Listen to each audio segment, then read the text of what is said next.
Hello everyone, welcome back to How Logical. In today's video, I'm going to show you how to log into Hulu account.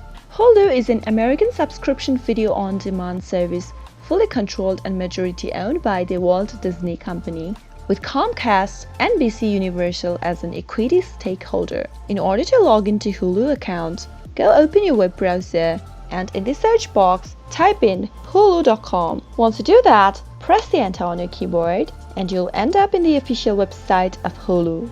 If you already have an account, you can click on the login button at the upper right, but if you don't have an account yet, you can click on start your free trial and register yourself to a new account first. After that, you can go ahead and enter your credentials in order to log into your account. In the login box, start by entering your email address associated with the Hulu account. Now, move on to the next text field and type in your password.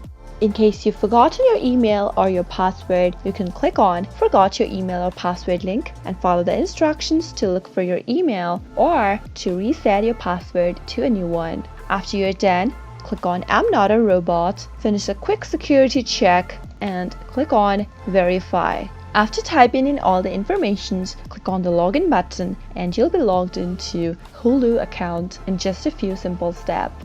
That is how you can easily log into your account on Hulu. I hope the tutorial was helpful to you. If it was in any way, give it a thumbs up. Don't forget to comment down below in the comment box if you have a question or a feedback for us. I'll see you soon with more tutorial episodes like this. Thank you for watching.